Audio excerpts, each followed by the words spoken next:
I was talking to someone last night at a hardcore show here in Washington, D.C., and he said he learned a lot about homeless people and people living in tents from watching my videos when I was still living in a tent here.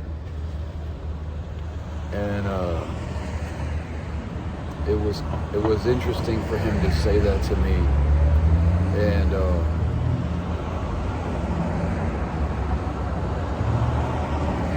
I often feel insignificant, and I feel like I've been through a lot of different things. You know those weird talk shows where they tell their tragic story on the talk show? My life is like 3 or 4 of those talk shows, like 3 or 4 tragic stories of those classic tragic stories of humanity. Mine is like 3 or 4 of those stories. And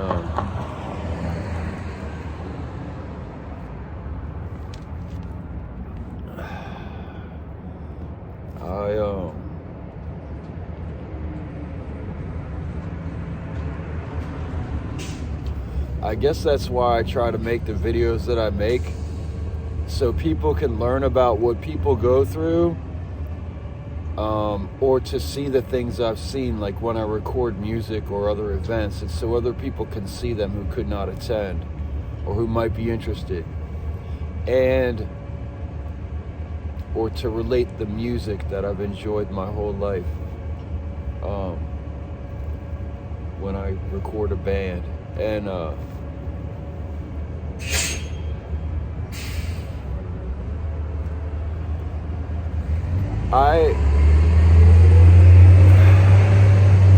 I think about my life and what I'm doing with my life, and what I realized is this: I spent years in my personal life and my working life serving other people and doing for others.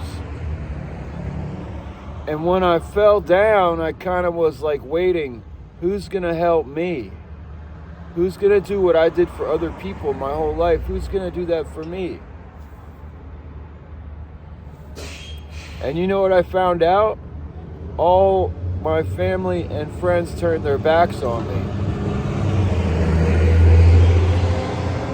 It was one thing when they were always congratulating me, patting me on the back, year after year, when I'd see people maybe on the holiday, oh, you do something cool, I don't really do help people.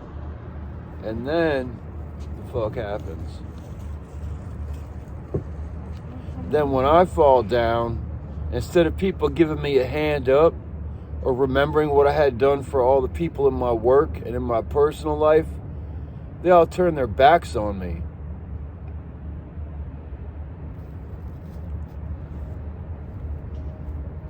Yeah, well, I guess that's just showing what this world is, what it is. Or it shows the type of people that I've associated with my whole life making bad decisions on friendships. Or it's something else that I don't really understand.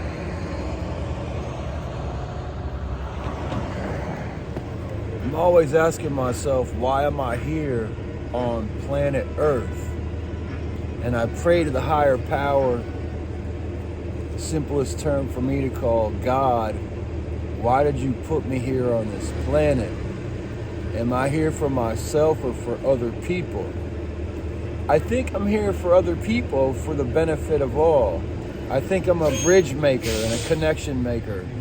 I don't think that I have all the answers, but I think that somehow I'm to be used by the planet for all people's benefit as somebody who can unify others and find solutions between different people.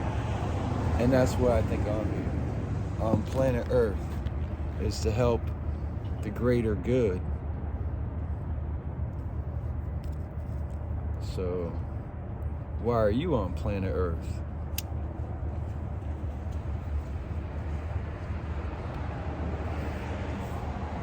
And one of the reasons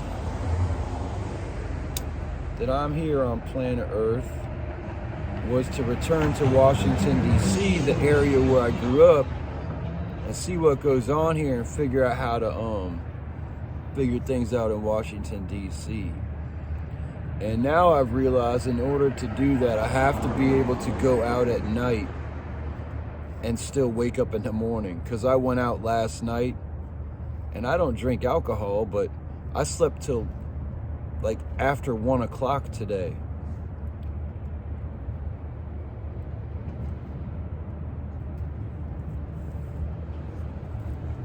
But on the flip side of that,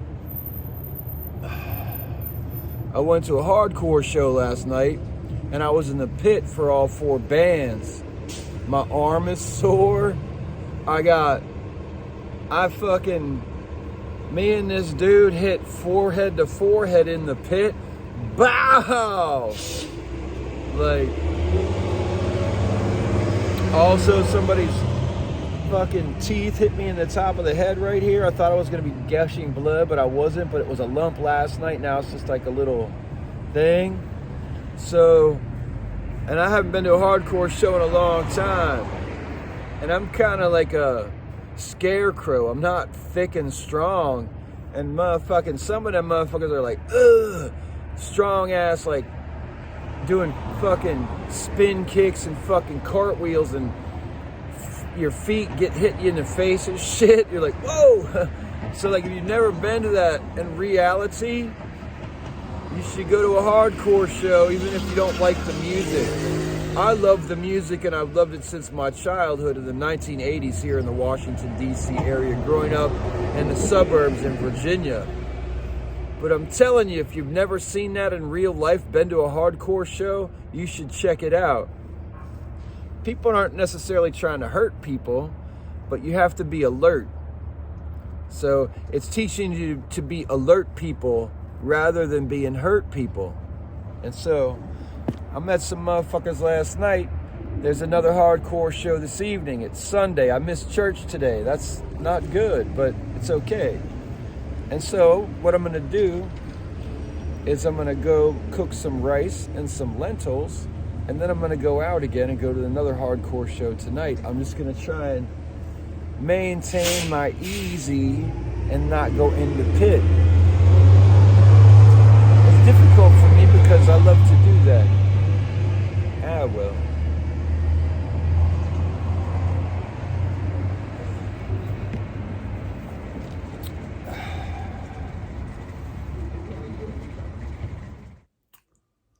And in being a person that's here for other people, I basically, when I see something or try and figure something out or observe something, I'll share it. And so a number of months ago, I went to Fredericksburg, Virginia, to Jack Brown's tattoo revival, because their tattoo artist there, Dustin, had done the outline on my last name. He also did some other ink on me before.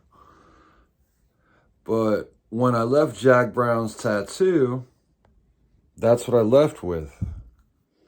The bottom of the letters aren't colored in.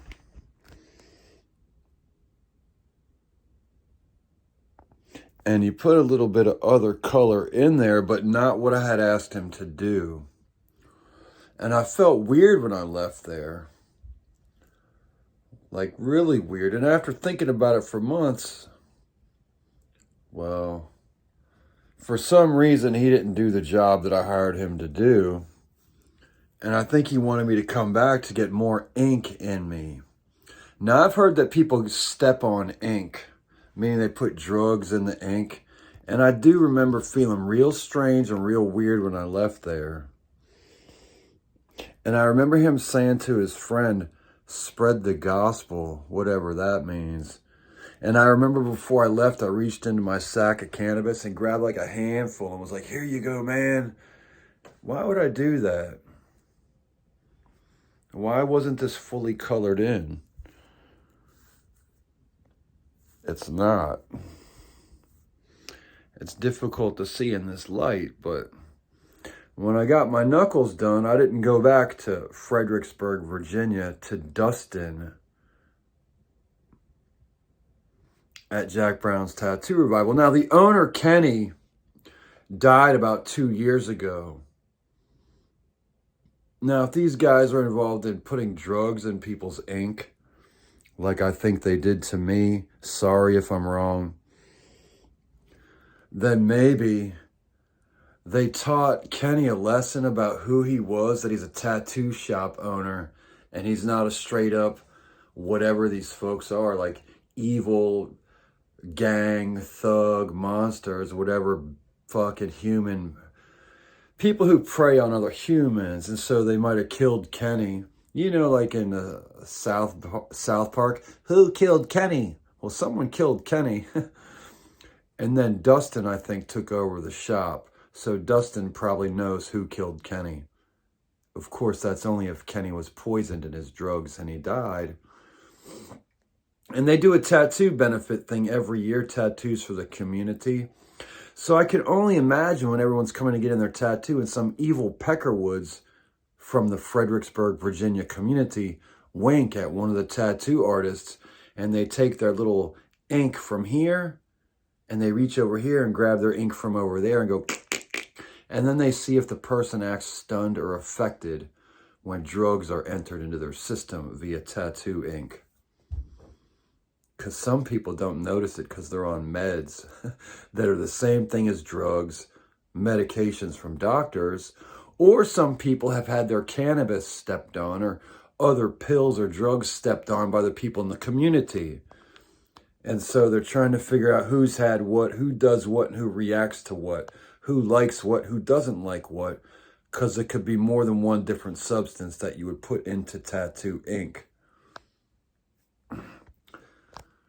I could be wrong. I could be crazy. You see what I'm saying? But why wouldn't he have filled it all the way in like I asked him? And why did I walk out of there like all weirded out and hand him put a big handful of cannabis, marijuana, ganja. Here you go. And then walk out like all like. So that was months and months ago. I'll never go back to get tattooed there again. And it's a strange proposition for me to say what I just said, but hey, guess what? It's 2024, and I just said what I said, and I'll say no more.